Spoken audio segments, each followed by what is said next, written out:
সুপ্রিয় শিক্ষার্থী, আমি কুলসুমা জান্নাত পপি, সহকারী শিক্ষক বিজ্ঞান, Ragib Rabeya high school and college. আজকের অনলাইন ক্লাসে তোমাদের সবাইকে স্বাগতম। আজকের অনলাইন ক্লাসে আমরা অষ্টম শ্রেণীর 2.1 অনুশীলনীর কয়েকটা অঙ্ক করার চেষ্টা করব। আশা করি সবাই খাতা কলম নিয়ে বসবা, বসে অঙ্কগুলোর সাথে সাথে প্র্যাকটিস করবা এবং ভালোভাবে আয়ত্তে নেওয়ার চেষ্টা করবা। আজকে আমরা যে অঙ্কগুলো করব, প্রথমটা হচ্ছে 9 নম্বর অঙ্ক। দেখো 2.1-এর 9 নম্বর অঙ্ক। এটাতে প্রশ্নটাতে কি লেখা আছে দেখো, রিয়াদ সাহেব কিছু টাকা ব্যাংকে জমা রেখে 4 বছর পর 4,760 টাকা মুনাফা পান। তিনি কিছু টাকা ব্যাংকে জমা রাখছেন, রাখার পর তিনি 4 বছর রাখছেন টাকাটা। রাখার পর তাকে যেই টাকাটা রাখছেন ওই টাকার সাথে তাকে 4,760 টাকা আরও দেওয়া হয়েছে মুনাফা হিসেবে। এই টাকাকে আমরা লাভও বলতে পারি। ব্যাংকের বার্ষিক মুনাফার হার 8.50 টাকা হলে যদি তিনি 100 টাকা এক বছরে ব্যাংক তাকে 8.50 টাকা দেয়, এই হিসাব করলে তিনি কত টাকা ব্যাংকে রাখছেন সেটা আমাদের বের করতে হবে। এইখানে দেখো আমাদের কি কি দেয়া আছে। আমরা জানি যে একটা জিনিস, যেই টাকাটা ব্যাংকে রাখা হয় বা যেই টাকা দিয়ে আমরা ব্যবসা শুরু করি সেই টাকাটাকে বলা হয় আসল। তার মানে আমাদের প্রশ্নটার থেকে আসল বের করতে হবে। আসলকে আমরা এই চ্যাপ্টারের মধ্যে আমরা যখন অন্য আরেকটা ক্লাসেও তোমাদেরকে আমি বলেছিলাম যে এই চ্যাপ্টারের মধ্যে 2টা সূত্র আছে। এই 2টা সূত্র অবশ্যই তোমাদের জানতে হবে। এই 2টা সূত্র না জানলে তোমরা এই চ্যাপ্টারের কোনো অঙ্কই তোমরা করতে পারবে না। একটা হচ্ছে সরল মুনাফার সূত্র, আরেকটা হচ্ছে মুনাফা আসলের সূত্র। আচ্ছা, এইখানে দেখো আমাদের ব্যাংকে যে টাকাটা রাখছে তার মানে আসল বের করতে হবে, পি এর মান বের করতে হবে। তারপরে কি কি দেয়া আছে দেখো, সময় দেয়া আছে তার 4 বছর, মুনাফা দেয়া আছে 4,760 টাকা, আর ব্যাংকের তার মুনাফার হার হচ্ছে 8.50 টাকা। আমরা আগে একটু কাজ করি, খাতা নিয়ে বসো। আমরা আগে যা যা দেয়া আছে প্রশ্নের মধ্যে সেগুলো আগে লিখে ফেলি। দেয়া আছে দেখো, সময় n সমান 4 বছর, মুনাফা i সমান, মুনাফাকে i দিয়ে প্রকাশ করা হয়, কত টাকা দেয়া আছে দেখো 4,760 টাকা।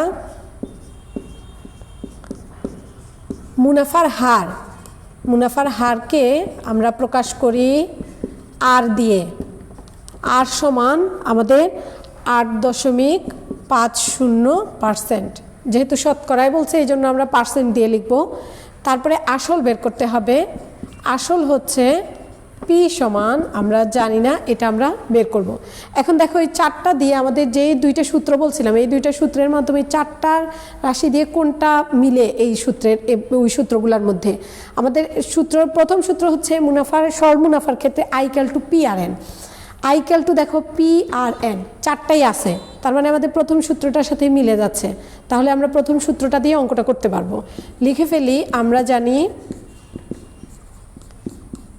I সমান P/N। মান বসায় দিই। I এর মান কত 4,760 সমান, P এর মান জানি না, R এর মান হচ্ছে 8.50%, N হচ্ছে 4 বছর, বা 4,760 পি গুণ, এটার ভগ্নাংশ আকারে লিখে ফেলি 8.50, 100 নিচে শতকরা চিহ্ন থাকলে 100/1 দিয়ে লেখা যায়, গুণ 4, বা 4,760 সমান পি গুণ, এই 4-এর সাথে উপরেরটা গুণ করে ফেলবো, মানে 8.50কে 4 দিয়ে গুণ করে ফেলবো, হয়ে যাবে 34 ভাগ হচ্ছে 100। এখন দেখো আমাদের অজানা রাশি এখানে কোনটা, পি। অজানা রাশিগুলো সবসময় বাম দিকে রাখতে হয়। আমরা কি করব, এই পিকেও বাম দিকে নিয়ে আসবো। তো পিকে বাম দিকে না আনি পুরাটাকে, এই পি এর সাথে 100/34 এটাকেও বাম দিকে আনবো, আর 4,760টাকে আমরা ওই পাশে নিব। তাইলে লেখা যাবে কি, পি গুণ 34 উপরে নিচে হচ্ছে 100 সমান হচ্ছে 4,760। আমরা উপরে লেখাগুলো মুছে ফেলি। আশা করি তোমরা উপরে লেখাগুলো লিখে ফেলছো খাতায়। উপরে লেখাগুলো মুছে ফেললাম। এখন দেখো আমরা কি করব, বা পি এর মানটা শুধু রাখবো এখানে, পিটাকে শুধু এই পাশে রাখবো। পি সমান এইখানে 100/34টাকে ওই পাশে নিয়ে যাব। নিচে দেখো 100 আছে, মানে ভাগ অবস্থায় আছে 100। ওইখানে যখন যাবে তখন ওই পাশে চলে গেলে এটা হয়ে যাবে গুণ। তার মানে 4760 গুণ হচ্ছে 100। উপরে 34 আছে, পি এর সাথে গুণ অবস্থায় আছে, যখন ওই পাশে চলে যাবে ডান দিকে যখন চলে যাবে তখন এটা হয়ে যাবে ভাগ, মানে 34। অতএব পি এর মান আমাদের কত বের হবে? তোমরা ক্যালকুলেশন করে দেখে নাও। 4760 এর সাথে 100 গুণ করে তারপরে 34 দিয়ে ভাগ করে ফেলো, কত হয়ে যাবে আমাদের? 14,000।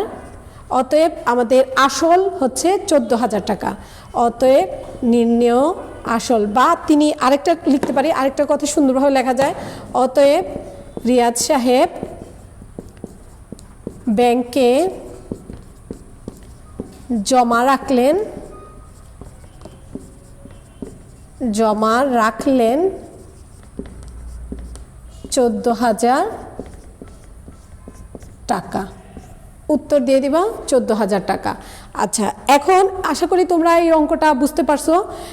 এরকম এই সূত্র দিয়ে আরও অঙ্ক আছে এই চ্যাপ্টারে, আরও দেখবো। এখন আরেকটা অঙ্ক আমরা দেখি, একটু 10 নম্বর অঙ্কটা একটু দেখি। 10 নম্বর অঙ্কটাতে কি আছে? শতকরা বার্ষিক যে হারে কোনো মূলধন 6 বছরে মুনাফা মূলধনে দ্বিগুণ হয়। মুনাফা মূলধনে মানে হচ্ছে মুনাফা আসল, এক কথাই মুনাফা আসল। সেই হারে কত টাকা 4 বছরে মুনাফা মূলধনে 2050 টাকা হবে। আচ্ছা, এই ক্ষেত্রে দেখো কমা আছে। আমরা গত ক্লাসে কিন্তু বলছিলাম যদি কোনো প্রশ্নের মাঝখানে কমা থাকে তার মানে অঙ্কটা দুই ভাগে করতে হবে। তো এই ক্ষেত্রেও আমাদের অঙ্কটা 2 ভাগে করতে হবে।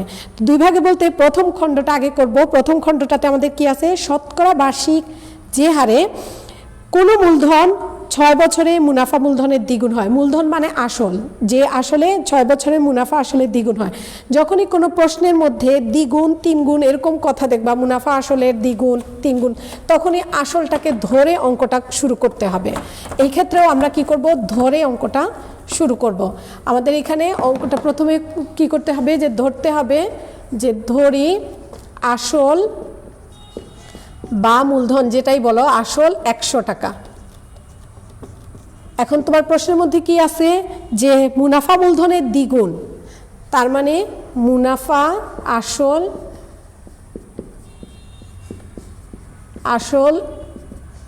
কার দ্বিগুণ? মুনাফা আসল হচ্ছে ওই আসলের দ্বিগুণ, তার মানে আসলের দ্বিগুণ হচ্ছে মুনাফা আসল, এত টাকা।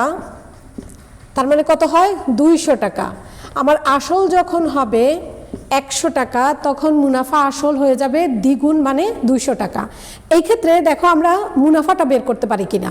মুনাফা আসল হচ্ছে 200 টাকা, আসল এখানে 100 টাকা। তাহলে মুনাফা যদি শুধু বের করি, আমরা মুনাফা আসল থেকে আসলটাকে বাদ দিলেই আমার মুনাফাটা চলে আসবে। অতএব শুধু মুনাফা বের করতে চাইলে শুধু মুনাফা সমান মুনাফা আসল থেকে আসলকে বাদ দিয়ে দিব, বাদ দিয়ে দিলেই হয়ে যাবে আমার মুনাফা। ঠিক আছে, আমার মুনাফা হয়ে গেছে এখানে। এখন বলছে যে কোনো মূলধন, মানে এই মূলধনে 6 বছরে মুনাফা আসল হচ্ছে দ্বিগুণ, মানে 200 টাকা। তার মানে এটা কত বছরের কথা এখানে বলা হচ্ছে? 6 বছরের কথা বলা হচ্ছে।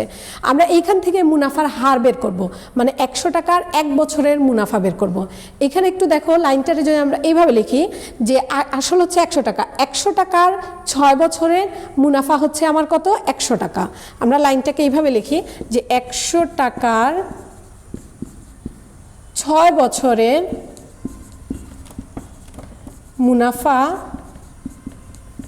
100 টাকা।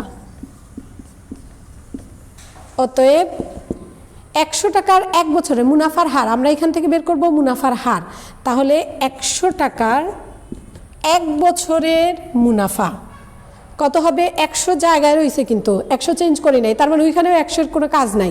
কাজ হবে এই 6-এর আর এই 100। তাহলে আগে 6 বছরের মুনাফা ছিল 100 টাকা, এখন 1 বছরের মুনাফা আগে থেকে কম হবে না বেশি হবে? অবশ্যই কম। কম হলে কি করতে হবে? ভাগ করে দিতে হবে 6 টাকা। আমরা এই জায়গাটা রেখে দিলাম এইখানে যে 100 টাকার মুনাফার হার যেটা এটা হচ্ছে 6/100 টাকা। আমরা পরবর্তীতে এটা আমরা ক্যালকুলেশন করব না, কাটাকাটিও করব না, পরবর্তীতে আমরা ঠিক এটাই আবার বসায় দিব নিয়ে পরবর্তী অংশে।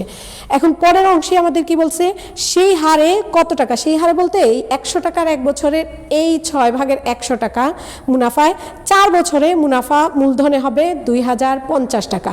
খেয়াল করে দেখো, এটা কিন্তু মুনাফার হার, মানে আর এর মান, এটা আর এর মান যদি এটা হয় 4 বছর সময় এন এর মান দিয়ে আছে, তারপরে মুনাফা মূলধনে 2050, তার মানে মুনাফা মূলধনের মান দিয়ে আছে।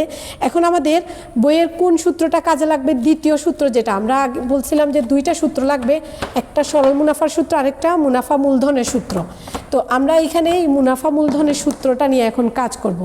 আমরা মুনাফা মূলধনের যে সূত্রটা জানি সেটা লিখে ফেলি, যে আমরা জানি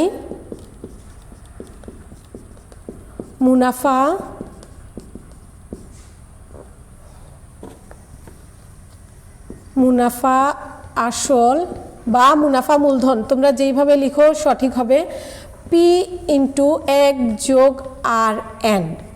ঠিক আছে, এই হচ্ছে আমাদের দ্বিতীয় সূত্র যেটা। এখন আমরা মান বসায় দিব। মুনাফা আসল আমাদের কত, 2050 টাকা। 2050 সমান পি, আমাদের আসল কিন্তু জানা নাই, আমাদের আসলটাই কিন্তু বের করতে হবে, যে 4 বছরে কত টাকা, তিনি 4 বছরে কত টাকা ব্যাংকে রাখার পর তাকে মুনাফা আসল মিলে 2050 টাকা দিছে। তার মানে পির মান বের করতে হবে। 1+ আর এর মান কত আমাদের, 100/6%, এন এর মান হচ্ছে 4 বছর, বা 2050 সমান পি গুণ, আমরা এখানে একটু ক্যালকুলেশন করে ফেলি, যোগ, এইটারে আমরা ভগ্নাংশ আকারে এইভাবে লেখা যায়, 100/1 শতকরা চিহ্নের পরিবর্তে নিচে যদি 100 হয় তাহলে 6-এর সাথে গুণ হবে 600, উপরে 100 গুণ হচ্ছে 4, বা এটা আর লাগবে না আমাদের এখন। 2050 সমান পি গুণ 1+4-এর সাথে উপরেরটা গুণ করে ফেলি, হয়ে যাবে 400, বা 2050 সমান পি, আমি এইখানে লসাগু নিয়ে নিই, 600 1-এর সাথে যদি গুণ করি ভাগ করি এখানে 600ই আসে, যোগ 400, বা 2050 সমান পি গুণ 1000 ভাগ হচ্ছে 600। আমরা ঠিক আগের অঙ্কের মতো পুরাটাকে এই পাশে নিয়ে আসবো, পি গুণ 1000 ভাগ হচ্ছে 600 সমান 2050। আমরা উপরের জায়গাটা একটু মুছে ফেলি, বা পি সমান ঠিক আগের মতো 600 নিচে আছে ভাগ অবস্থায়, ওইখানে গেলে হয়ে যাবে গুণ 2050 গুণ 600, আর এখানে 1000 উপরে আছে, পি এর সাথে গুণ, তো এই পাশে হয়ে যাবে ভাগ 1000। অতএব পি সমান কত আসে দেখো, 2050-এর সাথে আমি গুণ করব 600, ভাগ করব কত, 1000, আমাদের কত আসবে 1230। অতএব তিনি ব্যাংকে রাখছেন কত টাকা, আসল বা মূলধন যেটাই লিখো, আসল হচ্ছে 12,030 টাকা। এটাই হচ্ছে আমাদের উত্তর। এইভাবে অঙ্কগুলা, আশা করি তোমরা অঙ্কটা বুঝতে পেরেছো। এইভাবে সূত্রের মাধ্যমে অঙ্কগুলা করতে হবে।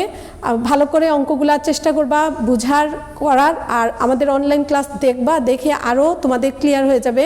বাসায় সবাই এই অঙ্কগুলো প্র্যাকটিস করবা। আজকের অনলাইন ক্লাসে তোমাদের সবাইকে বিদায় জানিয়ে আজকের ক্লাস শেষ করছি। আল্লাহ হাফেজ।